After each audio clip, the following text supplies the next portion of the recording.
Où se trouve la Trinité maintenant? Takbir. C'est ce que la Bible nous dit. Et c'est le Nouveau Testament. Nous devons être fiers d'être musulmans. C'est pourquoi nous disons on ne peut comparer le Coran à aucun livre du monde entier. Parce que Dieu a révélé l'évangile à qui? À Jésus-Christ, Isa alayhi salam. Le psaume à David alayhi salam. La Torah à Moïse alayhi salam. Et le glorieux Coran au prophète Muhammad sallallahu alayhi wa sallam. Dieu n'a jamais révélé un livre qu'on appelle Bible. Le mot Bible, tous les chrétiens du monde entier, ils sont d'accord que ce n'est pas Jésus qui a donné ce nom. Ça ne se trouve pas dans la Bible. Mais le mot Coran se trouve dans le Coran. Yasin wa le Coran et l'Aqim. Mais le mot Bible ne se trouve. Qui a donné ce nom? C'est les prêtres. C'est un prêtre catholique du nom de Jean Chrysostome au 5e siècle, qui devient l'ensemble des livres. Biblio ou bibliothèque? C'est le mot bibliothèque que le mot Bible est sorti. 40 auteurs différents. L'écrivain le plus ainsi, c'est qui? Paul. Merci. Paul était quoi? Il était un ennemi acharné de Jésus-Christ. La Bible dit il tua et emprisonna plusieurs de ses disciples. Actes chapitre 8, verset 3. Actes chapitre 9, verset 1 à 2. Il les obligea à confesser leurs mensonges envers Jésus-Christ. Actes chapitre 5, verset 31 dit toute personne qui rend témoin de lui, mais son témoin n'est pas vrai. Alors que dirait-il du témoignage de Paul? C'est pourquoi Paul nous dit dans 2 Corinthiens, chapitre 11, verset 17, il dit ce que j'ai dit avec l'assurance d'avoir sujet de me glorifier. Je ne le dis pas selon le Seigneur, comme pas folie. Quand nous relisons le verset, 2 Corinthiens, chapitre 11, verset 17.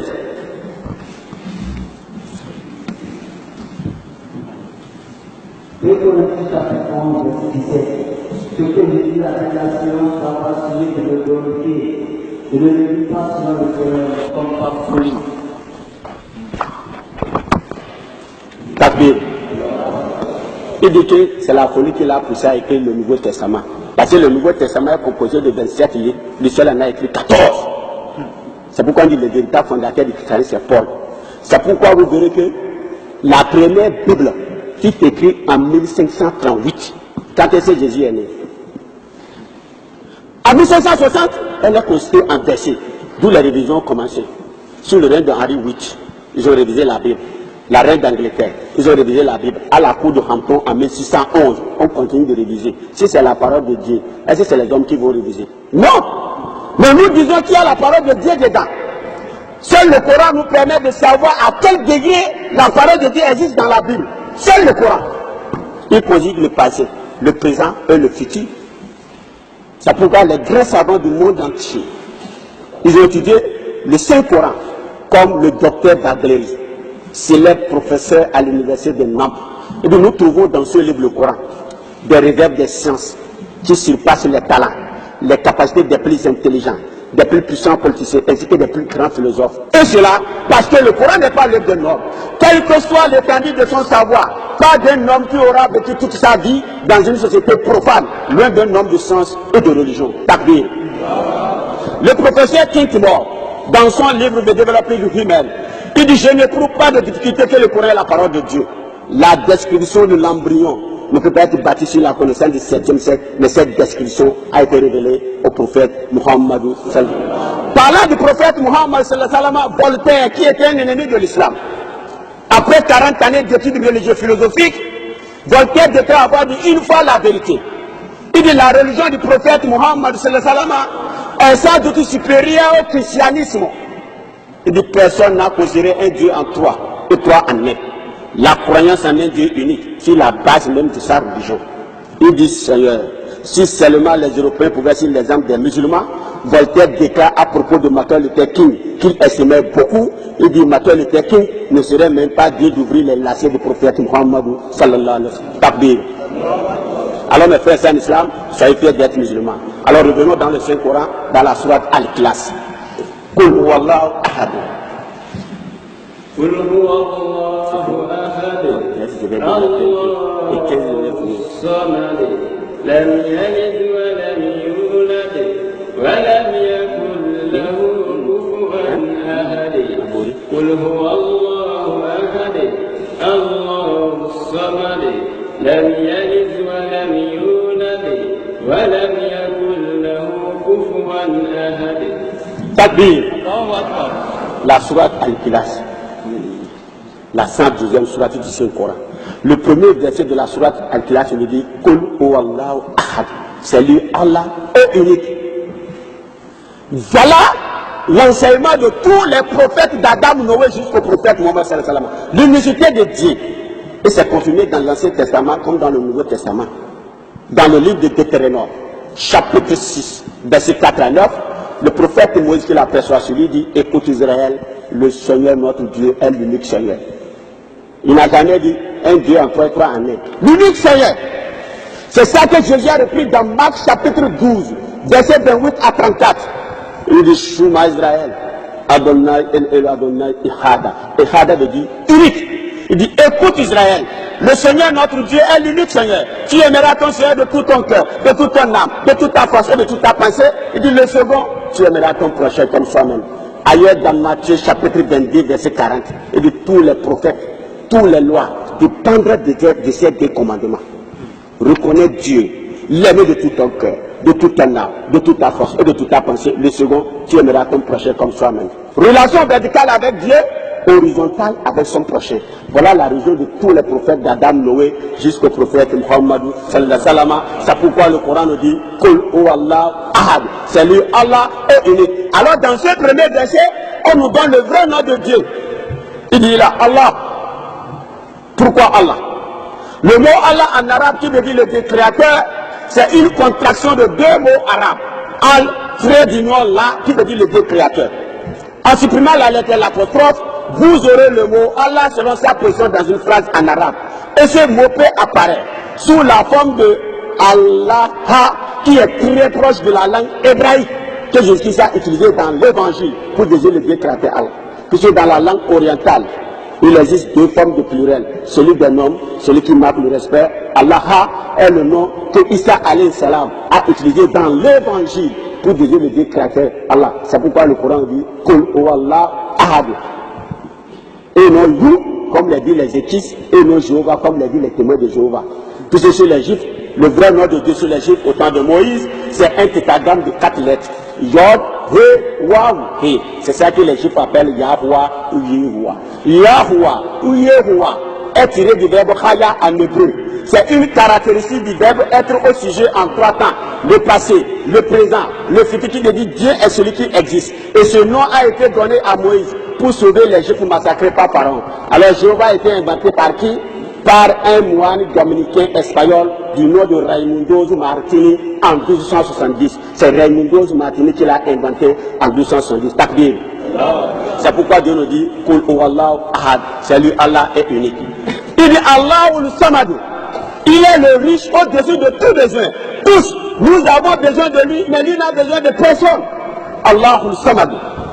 Maintenant il dit Lam yalidi wa lam yuladi. Voilà le verset qui fait trembler l'humanité tout entière.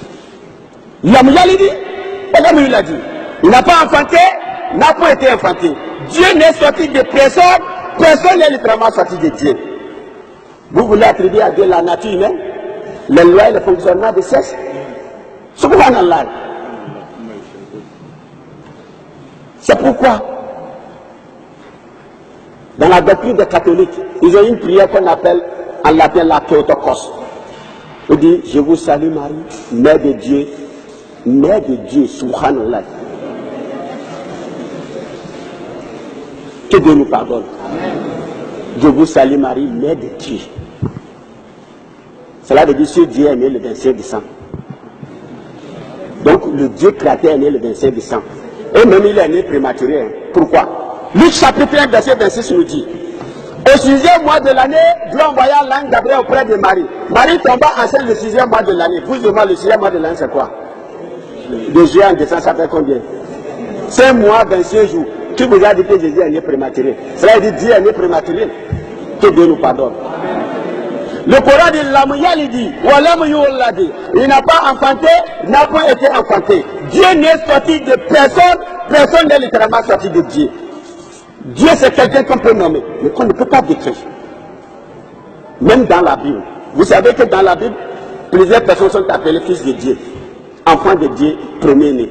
Exode chapitre 4, verset 22. Exode chapitre 4, verset 22. Et tu diras à Pharaon, ainsi dit l'Éternel, mon fils premier-né, c'est Israël. Alors Israël est appelé fils de Dieu. Israël est appelé fils de Dieu. Dans Job chapitre 1, verset 6, les anges sont appelés fils de Dieu. Dans Somme chapitre 2, verset 7, le prophète David est appelé fils enchanté. De même que Salomon, il dit, ce sera toi qui bâtiras une maison à mon nom. J'affermirai le trône de tes reins à jamais. Je lui serai père, il me sera fils. Salomon est appelé fils de Dieu. Salomon est appelé fils de Dieu. Israël est appelé fils de Dieu. Les anges sont appelés fils de Dieu. David est appelé fils engendré, Daouda. Alors, si tous ceux-là sont appelés fils de Dieu, et Jésus aussi fils de Dieu, cela veut dire, il y a tout un conteneur de fils. Subhanallah. Il est fils de l'homme. C'est pourquoi un grand savant du nom de Rabbi Mouchi Namani, Rabbi Mouchi Namani, c'est un grand savant juif. Il a été vainqueur lors d'un débat judéo-chrétien qui le posait à Pablo Christian devant le roi Jacques Ier. Il a démontré qu'ici est un être humain. Qui sont ceux qui appelaient Jésus fils de Dieu. C'est les démons. Dans le chapitre 4, verset 44 à 70, la Bible dit Jésus-Christ s'était écrié. Les démons l'appellent. C'est toi le fils de Dieu. C'est toi le fils de Dieu. Jésus les empêcha, il les blâmait. Parce qu'il savait quoi? Qu'il était le Messie. Christophe en grec. C'est le démon qui l'appelait fils de Dieu. Puisque la Bible, le verset dit Jésus guérit un groupe de malades. Les démons sortaient de ce groupe de malades. Ils criaient, c'est toi le fils de Dieu, c'est toi le fils de Dieu. Jésus les empêcha, il les blâmait. Pourquoi il les blâmait? Parce qu'il n'était pas le fils de Dieu. Parce que pour les Juifs, Dieu est un. Il n'a ni femme, ni enfant. Pour eux, le mot fils de Dieu veut dire servant de Dieu. Quelqu'un qui, à cause de son obéissance, est très proche de Dieu comme un fils l'est pour son père. Les chrétiens qui étaient de la culture gréco-romaine ont mal interprété ce terme. Pour eux, le mot fils de Dieu veut dire l'incarnation d'un Dieu. Subhanallah. Aucun des prophètes de Dieu n'a enseigné l'incarnation. Isa alayhi salam n'est pas le fils de Dieu. Il est un envoi de Dieu, envoyé seulement aux enfants de la maison d'Israël. C'est pourquoi le Coran nous dit qu'il est un messager, un grand messager de Dieu. Les frères et sœurs en islam. Alors nous devons être fiers d'être musulmans. Nous devons être fiers d'être musulmans. On ne peut comparer le Coran à aucun livre du monde entier. Et le prophète Mohammed sallallahu alayhi wa sallam, il est le tout dernier prophète qui sauvera l'humanité tout entière. C'est pourquoi le français Lamartine écrivait en 1854. D'ici nous prenons l'important d'objectifs, limitation des ressources, résultats incroyables comme 3 critères pour venir à la génie humaine. Qui oserait comparer n'importe qui à Muhammad sallallahu alayhi wa sallam? Les plus célèbres personnalités ont créé des royaumes, des empires qui se sont écoulés devant eux. Cet homme, Muhammad sallallahu alayhi wa sallam, il a la foi, politicien des politiciens, mais pas notre politique de mensonges. Philosophe des philosophes, guerrier des guerriers, concurrent d'idées, restaurateur d'un dogme rationnel d'un culte divin, fondateur de deux empires terrestres et empires spirituels. Takbir. Alors mes frères en islam, que Dieu nous pardonne le péché, qui nous dirige dans le chemin droit, le chemin de ceux qui l'a comblé de bienfaits, et non le chemin de ceux qui encourent sa colère, ni des égarés. Qu'Allah fasse que la fin de notre vie soit la plus heureuse, le suite de nos actes la plus fructueuse. Qu'Allah fasse que nos dernières paroles soient la ilaha illallah, Muhammadur Rasulullah, sallallahu alayhi wa sallam. Qu'Allah fasse de nos tombes après notre mort les meilleurs demeures. Qu'Allah ne nous abandonne pas à nous-mêmes le plus petit instant et ne nous retire aucun des bienfaits qu'il nous a déjà accordés. Qu'Allah nous donne le paradis, qui nous donne le paradis, qui nous donne le paradis, qui nous donne le paradis, et qui nous éloigne des souffrances de l'enfer, qui nous éloigne des souffrances de l'enfer, qui nous éloigne des souffrances de l'enfer, qui nous éloigne de la pauvreté, qui nous éloigne de la pauvreté, qui nous éloigne de la pauvreté, qui nous éloigne de la misère, qui nous éloigne de la mendicité, qui indique une mauvaise nature. Qu'Allah fasse que le locataire devienne propriétaire et que le propriétaire ne devienne jamais locataire. Subhana rabbika rabbil izzati amma yasifun wa salamun ala al mursalin walhamdulillahi rabbil alamin.